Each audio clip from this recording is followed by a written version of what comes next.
हम लोग जो है पहला कंडीशन देख चुके थे, ठीक है। उस दिन हम लोग कौन सा पोजीशन देखे थे? हम लोग जो है एक्सियल पोजीशन देख चुके थे, जिसको एंड ऑन पोजीशन बोलते हैं, ठीक है। आज हम लोग जो है डाइपोल डाइपोल के इक्वेटोरियल पोजीशन पे कोई पॉइंट लेंगे, ठीक है, यानी कि ब्रॉड साइड ऑन पोजीशन पे कोई पॉइंट लेंगे। उस पॉइंट पे क्या करना है, हमें इलेक्ट्रिक फील्ड फाइंड करना है, ठीक है। तो हम लोग सबसे पहले करेंगे क्या कि एक इलेक्ट्रिक डाइपोल बनाएंगे, ठीक। इलेक्ट्रिक डाइपोल तो जानते ही हो क्या होता है। यहाँ पे क्या होगा, यहाँ पे जो चार्ज होगा वो माइनस क्यू होगा, यहाँ पे चार्ज जो होगा वो क्या होगा, प्लस क्यू होगा, ठीक है। इसका मिड पॉइंट क्या होगा, मिड पॉइंट होगा ओ, और इस पॉइंट को बोलेंगे ए, और यहाँ पे ये वाला जो पॉइंट है मतलब चार्ज है, इसको बोलेंगे बी, ठीक। इक्वेटोरियल इक्वेटोरियल पॉइंट जो होता है वो इसके एक्सिस के परपेंडिकुलर पे होगा। कहाँ होगा, परपेंडिकुलर। यहाँ पे क्या होगा, यहाँ पे इसका पोजीशन होगा, ठीक है। सही, यहाँ पे क्या होगा, थोड़ा सा और ऊपर ले लें, यहाँ पे इसका पॉइंट जो होगा पी होगा, ठीक है। इसके पहले वाले में क्या था, एक्सिस के अलाउंग लिए थे हम लोग, ठीक है। तो वो तो हम लोग प्रूफ कर चुके हैं। हम लोग को पॉइंट जो लेना है वो यहाँ लेना है, ठीक है। जब यहाँ पे लोगे तो इसको हम लोग को मिला करके एक ट्रायंगल बनाएंगे। क्या करेंगे, इसको मिला करके एक ट्रायंगल बनाएंगे,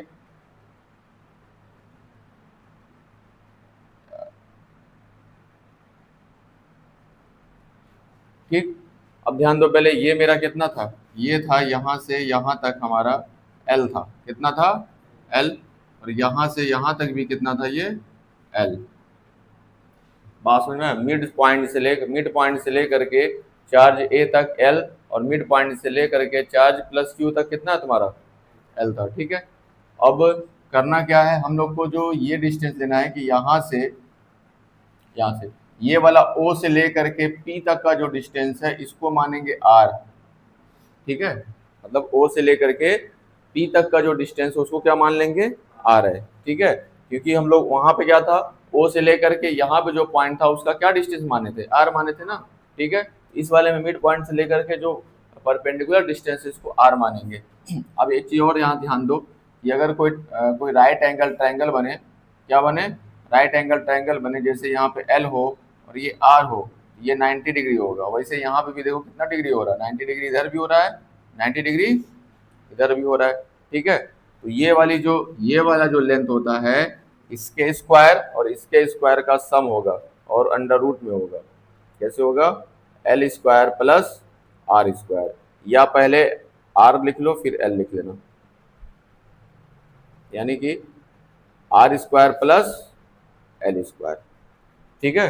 ये कैसे होता है, पाइथागोरस थ्योरम से, किससे, पाइथागोरस थ्योरम से होता है, ठीक है। तो वही चीज, ये एल है और ये क्या है, आर है। तो ये वाला जो डिस्टेंस होगा वो ए से लेकर के पी तक ये कितना होगा, under root R square plus L square, ठीक है। और वही चीज हमारा ये भी होगा, क्योंकि इधर भी तो हमारा राइट साइड में भी तो 90 डिग्री बन रहा है। तो ये भी तुम्हारा कौन सा ट्रायंगल होगा, राइट एंगल ट्रायंगल। तो ये भी हमारा जो लेंथ आएगी वो कितना हो जाएगा जी, R square plus L square. इतनी बात समझ में आ गया, हाँ। तो इसके बाद क्या करना है, ध्यान दो, इसके बाद हम लोग को जो थोड़ा सा करना है वो थोड़ा सा टफ है। टफ का मतलब क्या है कि देखो, ये हमारा जो है ये वाला जो डिस्टेंस है ये एंगल पे है, तो इसको भी थीटा मान लेंगे और इसको भी क्या मान लेंगे, थीटा, ये भी हो जाएगा मेरा, ठीक है। ये वाला भी थीटा एंगल पे पी है और इधर से भी क्या होगा, थीटा, दोनों हम लोग थीटा मान लेंगे, ठीक। थीटा होने के बाद अब ध्यान दो, पहले एक चीज हमें तो वेक्टर में थोड़ा जाना पड़ेगा। किसमें जाना पड़ेगा, वेक्टर में जाना पड़ेगा। जैसे मान लो कि यहाँ पे कोई वेक्टर है, ऐसे मान लो वेक्टर एफ है, क्या तुम्हारा वेक्टर एफ है, और ये एंगल बना रहा है थीटा, कितना बना रहा है यहाँ पे, थीटा होगा, ठीक ना। तो इसका एफ का दो कंपोनेंट होगा, क्या होगा, एफ का दो कंपोनेंट होगा। पहला जो कंपोनेंट होगा इसको हॉरिजेंटल बोलते हैं, क्या बोलते हैं, हॉरिजेंटल। तो इसको गिरा दो नीचे, तो यहाँ पे एक कंपोनेंट बनेगा जिससे एंगल बनाता है, जिससे एंगल बना रहा है, इसी से ना एंगल बना रहा है एफ, तो ये चला जाएगा एफ कॉस थीटा में, इसमें चला जाएगा एफ कॉस थीटा में। और इसके परपेंडिकुलर जो साइड होगा, जिसे इसके परपेंडिकुलर जो साइड होगा उसको क्या बोलेंगे, उसको बोलेंगे हम लोग एफ साइन थीटा। बात समझ में आया, फिर से सुनो, कोई एफ कंपोनेंट होगा, सॉरी एफ कोई वेक्टर होगा, उसका जो हॉरिजेंटल जिससे एंगल बना रहा है वो एफ कॉस थीटा हो जाता है, ठीक है। और उस इसके परपेंडिकुलर जो कंपोनेंट होता है उसके साथ क्या लग जाता है, एफ साइन थीटा लग जाता है। इतनी बात समझ में आ गया। अब ध्यान दो, पहले होगा क्या कि ये तुम्हारा प्लस है, ये क्या तुम्हारा प्लस है, और ये पॉइंट चार्ज जो है यहाँ पे भी क्या होता है, प्लस ही माना जाता है। क्या माना जाता है, पॉइंट चार्ज जो पी है वहां पे क्या माना जाता है कि प्लस तुम्हारा चार्ज रखा हुआ है। तो प्लस की वजह से प्लस क्या करता है, रिपेल करता है ना, उसको धक्का देता है। क्या करता है, धक्का देता है। तो धक्का अगर देगा तो एक बात बताओ, डायरेक्शन क्या है, यही ना डायरेक्शन है। तो जो हाँ वेक्टर ई का डायरेक्शन होगा वो ऊपर चला जाएगा, ऐसे वेक्टर E1, यहाँ पे क्या होगा, वेक्टर E1 का डायरेक्शन जो होगा ऊपर चला जाएगा, ठीक है। बात समझ में आया। अब इसके बाद माइनस क्यू है और ये क्या है, प्लस क्यू है, तो इसकी वजह से जो डायरेक्शन होगा वो क्या होगा, अट्रैक्शन वाला होगा ना, क्या होगा, अट्रैक्शन वाला होगा। तो क्या करेगा ये तुम्हारा यहाँ पे ऐसे हो जाएगा। इसको हम क्या करते हैं, इसको मिटा देते हैं, इसको बाद में हम लोग लेंगे, ठीक है। ये डिस्टेंस इतना ही है, जितना ये है उतना ये भी है, ठीक है। तो ये वाला क्या हो जाएगा, वेक्टर E2 हो जाएगा। क्या हो जाएगा, ये वेक्टर E2। इतनी बात समझ में आया। थोड़ा सा इसको समझना पड़ेगा अच्छे से, हाँ, समझोगे नहीं तो दिक्कत हो जाएगी।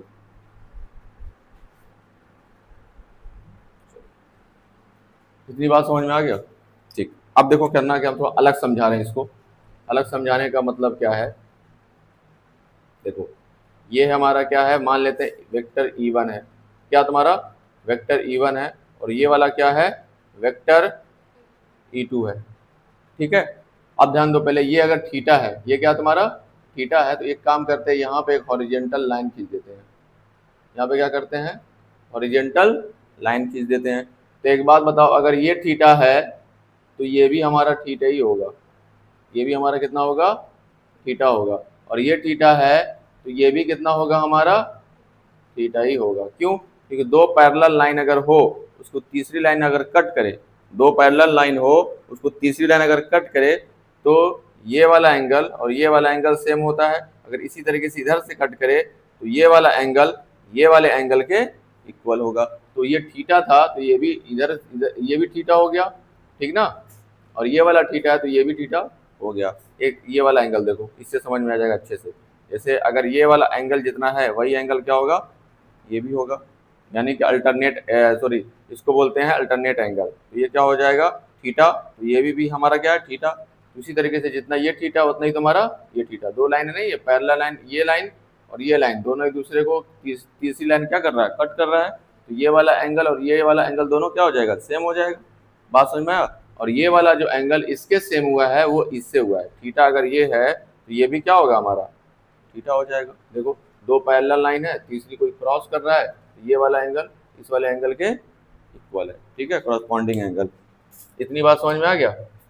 इसके बाद थोड़ा सा टफ है, वेक्टर अगर नहीं पढ़े, क्योंकि 11th में तुम्हारा वेक्टर पढ़ाया गया है, वहां से भी इसको लिया जाता है, इसलिए कारण थोड़ा सा हो जाता है। अब ध्यान दो, पहले होगा क्या इसमें, इसमें ये होगा कि यहाँ से हम हॉरिजॉन्टल लाइन खींचे तो ये वाला एंगल कितना है, थीटा, और ये वाला भी एंगल क्या है, थीटा है, ठीक ना। तो इसको E1 को पहले देखेंगे। E1 हम यहाँ से क्या बताए हैं, जैसे F था तो थीटा एंगल किससे बना रहा था, हॉरिजॉन्टल लाइन से ना, तो उसी में cos थीटा गया है, उसी में क्या गया है, cos थीटा गया है। तो वेक्टर E1 जो है इससे एंगल ना बना रहा है, इस वाले लाइन से एंगल बना रहा है ना, तो इसमें क्या चला जाएगा, इसमें हमारा चला जाएगा E1 cos थीटा, जाएगा कि नहीं। और इसके परपेंडिकुलर क्या जाएगा, परपेंडिकुलर में क्या चल जाएगा, साइन थीटा। तो ये हमारा चला जाएगा, ये हो जाएगा E1 साइन थीटा, ठीक ना। उसी तरीके से यहाँ यहाँ हम लिख देंगे, तो इधर इधर क्या लिख देंगे जी, इधर लिख देंगे वेक्टर E1 कॉस थीटा, और ऊपर क्या लिख देंगे, ऊपर लिख देंगे वेक्टर E1 साइन थीटा। ठीक है, बात समझ में आ गया। वेक्टर E1 का काम हमारा यहाँ से खत्म हो गया। ठीक है, अब पकड़ेंगे किसको, वेक्टर E2 को। जब वेक्टर E2 किससे एंगल बना रहा है, देखो इसी वाले से एंगल बना रहा है, तो ये वाला वेक्टर E2 इसी में आके जुड़ जाएगा। क्या हो जाएगा, इसी में आके जुड़ेगा, क्या जुड़ेगा, E2 cos थीटा। क्या हो जाएगा, वेक्टर E2 cos थीटा हो जाएगा। और इसके परपेंडिकुलर ये नहीं लेना है, इसके परपेंडिकुलर ये लेना है, क्योंकि ये बीच में आना चाहिए। F किस में आना चाहिए, बीच में आना चाहिए। जो हॉरिजॉन्टल लिए हो, इसके दो परपेंडिकुलर है, एक परपेंडिकुलर ये वाला होगा और ये एक परपेंडिकुलर नीचे वाला होगा। तो नीचे वाला नहीं लेना है, हमें ऐसा लेना है कि F cos थीटा और F sin थीटा के बीच में कम ये F आना चाहिए। ठीक है, उसी तरीके से अगर हॉरिजॉन्टल ये लिए हो तो ये वाला हॉरिजॉन्टल नहीं ले सकते, सॉरी वर्टिकल नहीं ले सकते, क्योंकि ये तुम्हारा बीच में नहीं जाएगा। तो हमें क्या करना पड़ेगा, हमें नीचे वर्टिकल लेना पड़ेगा, क्योंकि E2 cos थीटा और E2 sin थीटा के बीच में हमारा E2 है। ठीक ना, तो हमारा क्या हो जाएगा, नीचे आ जाएगा E2 sin थीटा। इतनी बात समझ में आया? ठीक ना। देखो अब करना क्या है इसमें, ये वाला जैसे E1 साइन थीटा और E2 साइन थीटा एक दूसरे को आपस में कैंसिल आउट कर देंगे। क्या कर देंगे, कैंसिल आउट कर देंगे। क्यों, क्योंकि एक ऊपर खींच रहा है और एक नीचे खींच रहा है। ठीक है, और दोनों में साइन थीटा है, इसमें भी साइन थीटा है और इसमें भी क्या है, साइन थीटा है। और एक चीज और अभी हम लोग देखेंगे कि E1 जो है वो E2 के बराबर है। E1 जो है E2 के बराबर है। वहां पे क्या था, E1 ज्यादा था और E2 कम था। यहाँ पे E1 जो है E2 के इक्वल है, जितना अमाउंट में E1 है उतना ही तुम्हारा E2 है, इसीलिए दोनों आपस में कैंसिल आउट कर देंगे। जैसे दो लोग खींच रहे हैं, एक रस्सी है, मान लो 10 न्यूटन से नीचे खींच रहा है, 10 न्यूटन ऊपर खींच रहा है, तो क्या होगा, कैंसिल आउट नहीं हो जाएगा दोनों। ठीक है, वो कहीं जाएगा ही नहीं। उसी तरीके से जितना नीचे लग रहा है उतना ही ऊपर लग रहा है, तो ये दोनों आपस में कैंसिल आउट कर देंगे। बस होगा क्या, ये वाला पॉइंट जो होगा, ये वाला जो पॉइंट होगा P, ये इधर भागना चाहेगा, इधर भागना चाहेगा, इधर, क्योंकि इसमें E1 cos थीटा और E2 cos थीटा दोनों आगे जुड़ गए हैं। दोनों आगे क्या हो गए हैं, जुड़ गए हैं, इस डायरेक्शन में जा रहे हैं। देखो इसका डायरेक्शन इधर है ना, तो ये पॉइंट का, इस पॉइंट पे जो इलेक्ट्रिक फील्ड का डायरेक्शन होगा वो हमारा किधर होगा, लेफ्ट साइड। इधर होगा, लेफ्ट साइड होगा, वो भी -Q चार्ज की तरफ। तो इसके बाद हम लोग क्या करेंगे, हम लोग जो है पॉइंट बी पर जो चार्ज रखा हुआ है +Q, उसकी वजह से पॉइंट P पर इलेक्ट्रिक फील्ड E1 देखेंगे। ठीक है, तो यहाँ पे लिखेंगे electric field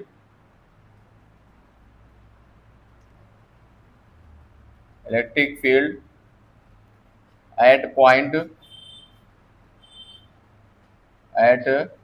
point P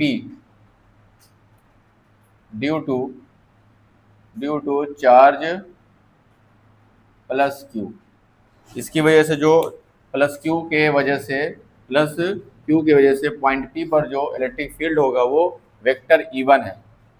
vector E1 equal to, हो रहा है ना, ठीक है, वेक्टर E1 जो होगा वो कितना है, 1/4 pi epsilon naught Q upon distance का हमें स्क्वायर करना है। तो डिस्टेंस हमारा क्या है, B से P तक, यानी कि BP का होल स्क्वायर हो जाएगा, BP का होल स्क्वायर हो जाएगा। इसके बाद क्या करना होगा हम लोग को, यहीं पे लिख दें, equal to 1/4 pi epsilon naught Q upon BP कितना है, BP हमारा है √R² और L² है, R² प्लस L² का कितना हो जाएगा, होल स्क्वायर, क्योंकि होल स्क्वायर है, ये BP का स्क्वायर है इसलिए इसका होल स्क्वायर हो जाएगा। इसके बाद क्या होगा, लिखेंगे 1/4 pi epsilon naught Q upon इस अंडर रूट का अगर स्क्वायर करते हैं तो वो क्या हो जाता है, हमारा रूट हट जाता है, क्या हो जाएगा आर स्क्वायर और एल स्क्वायर। ठीक, ये हमारा हो जाएगा इक्वेशन नंबर 1, इक्वेशन नंबर 1 हो गया। ठीक है, तो प्लस क्यू चार्ज की वजह से हमारा जो है इलेक्ट्रिक फील्ड वेक्टर E1 आ गया। अब क्या निकालना है, माइनस क्यू चार्ज की वजह से पॉइंट P पर इलेक्ट्रिक फील्ड हमारा E2 निकालेंगे। तो लिखेंगे इलेक्ट्रिक फील्ड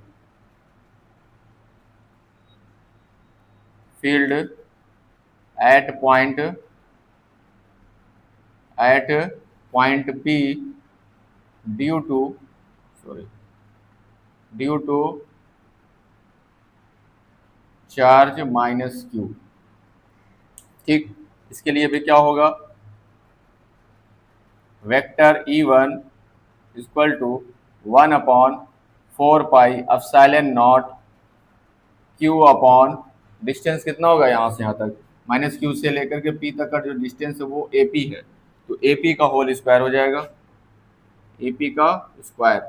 इसके बाद इसी की वैल्यू पुट करेंगे 1/4 पाई एप्सिलॉन नॉट के क्यू अपॉन AP कितना है हमारा, AP हमारा है under root R square L square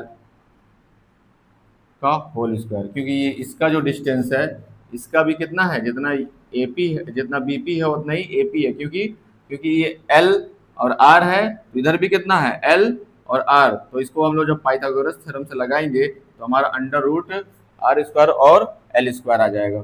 तो यहाँ से क्या हो जाएगा 1/एप्सिलॉन नॉट के क्यू अपॉन क्या हो जाएगा, यहाँ पे अंडर रूट हट जाएगा तो कितना हो जाएगा R square plus L square. ये इक्वेशन नंबर हमारा कितना हो जाएगा 2। ये हो गया वेक्टर E1, क्या हो गया, वेक्टर E1 हो गया। ठीक है, तो इसको अपने कॉपी में नोट करो, इसके बाद जो हम लोग आगे का देखते हैं। चलो देखो, इसके बाद जो है हम लोग को पॉइंट P पर क्या करना है, रिजल्टेंट हमें इलेक्ट्रिक फील्ड निकालना है। क्या निकालना है, रिजल्टेंट निकालना है। तो क्या लिखेंगे, रिजल्टेंट इलेक्ट्रिक फील्ड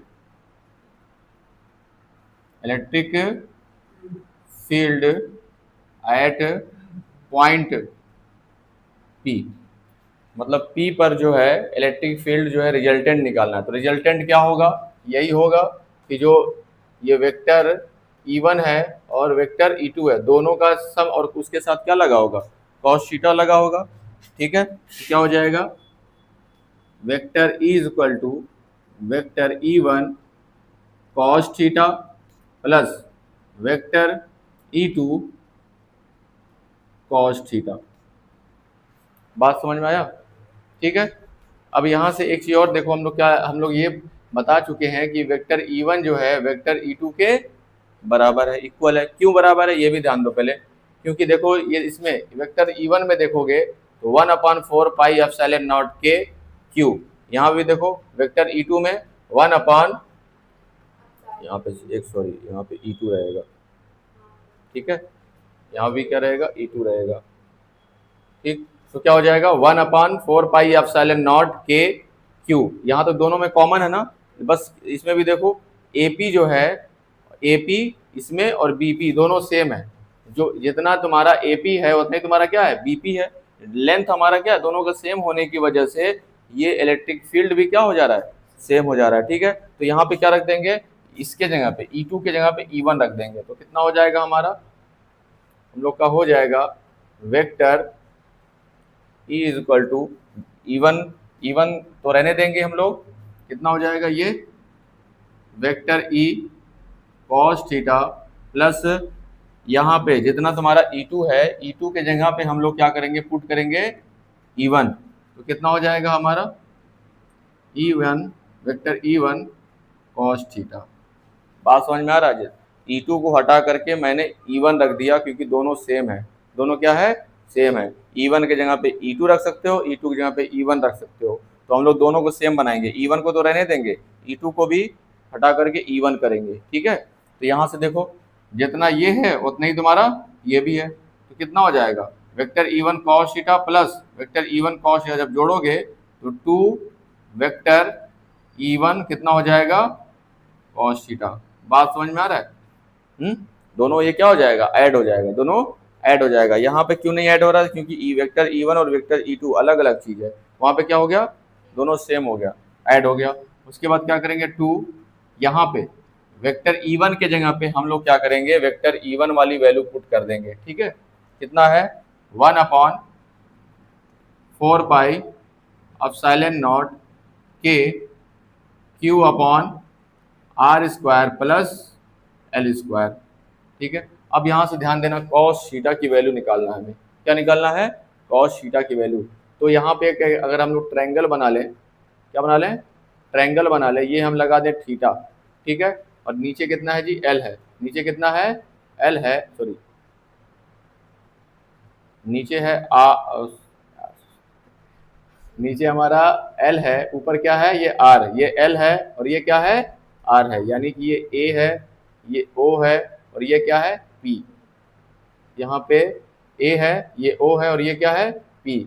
ये हो गया L, ये हो गया R, और ये वाला जो डिस्टेंस है ये under root R square plus L square. ठीक है, तो यहाँ से अगर cos थीटा निकालेंगे, क्या निकालेंगे, cos थीटा जो होता है वो बेस अपॉन क्या होता है, हाइपोटेनियस होता है। क्या होता है, बेस अपॉन हाइपोटेनियस। तो बेस कितना है हमारा L, और अपॉन में हाइपोटेनियस कितना है, under root R square plus L square. ठीक है, तो जहां पे cos थीटा आएगा वहां पे क्या पुट कर देंगे, L upon under root R square plus L square. तो हम लोग क्या करेंगे, cos थीटा के जगह पे क्या रखने वाले हैं, यही वैल्यू रखने वाले हैं। कितना हो जाएगा, L upon under root R square plus L square. ठीक है, ये हो गया। इसके बाद क्या करेंगे, 2 इंटू 1/4 पाई एप्सिलॉन नॉट के Q। एक काम करते हैं, इस 2 को क्या करते हैं, L के साथ ले लेते हैं। कितना हो जाएगा, 2L। कितना हो जाएगा, 2L हो जाएगा। उसके बाद ध्यान दो, पहले इस पे देखो, इसका पावर कितना है, इसका पावर है 1, इसका पावर कितना है 1। और ध्यान दो पहले, इसका जो पावर होता है, जैसे ये अंडर रूट में है, जब अंडर रूट हटता है, जैसे मान लो अंडर रूट है, जैसे मान लो अंडर रूट x है, तो अंडर रूट हटेगा तो जानते हो क्या हो जाएगा, पावर 1/2 हो जाएगा। कितना हो जाएगा, 1/2 हो जाएगा। तो इसका पावर 1 है और इसका पावर कितना है 1/2। तो 1/2, एक में अगर 1/2 जोड़ते हैं तो 3/2 हो जाता है। कैसे, 2 1 जा 2, 2 में 1 जोड़ो कितना हो जाएगा 3, 3/2 हो जाएगा। ठीक है, तो ये हम लोग क्या करेंगे, लिखेंगे R square plus L square का क्या लिख देंगे, पावर कितना लिख देंगे 3/2। ये इसलिए किए हैं क्योंकि R square L square, R square L square दोनों सेम है, बेस सेम होता है तो पावर क्या हो जाता है, ऐड हो जाता है। अब यहाँ पे क्या करेंगे, वेक्टर E लिखेंगे और एक चीज और मानेंगे कि जो हमारा R है very very greater than L। जैसे इसके पहले वाले में भी माने थे हम लोग ना, क्या माने थे, R जो हमारा बहुत बड़ा है L के मुकाबले में, यानी कि L हमारा बहुत छोटा है। तो L स्क्वायर को क्या कर देंगे, हटा देंगे, L स्क्वायर को क्या कर देंगे, हटा देंगे, उसको 0 मान लेंगे। क्या मान लेंगे, 0 मान लेंगे। तो क्या होगा, यहाँ पे है R स्क्वायर और उसके पावर कितना है 3/2। तो पावर का पावर में क्या कर देंगे, मल्टीप्लाई कर देंगे। तो ये क्या हो जाएगा, ये इससे कैंसिल हो जाएगा, 2 से 2 क्या हो जाएगा, कैंसिल हो जाएगा। उसके पावर कितना आ जाएगा, 3 आ जाएगा। तो क्या लिख देंगे यहाँ पे, 1/4 पाई एप्सिलॉन नॉट के, ये हमारा क्या है बताओ, ये हमारा P है, ये हमारा क्या है, इलेक्ट्रिक डाइपोल मोमेंट है। ठीक है, Q इंटू 2L क्या होता है, इलेक्ट्रिक डाइपोल मोमेंट होता है। नीचे क्या लिख देंगे, R3। यही हमारा क्या हो गया, इलेक्ट्रिक फील्ड आ गया। क्या आ गया, ये इलेक्ट्रिक फील्ड आ गया। किसकी वजह से, इलेक्ट्रिक डाइपोल की वजह से। किस पोजीशन में, ब्रॉड साइड पोजीशन, यानी कि P पर। ठीक है, इसको अपने कॉपी में अच्छे तरीके से नोट करें।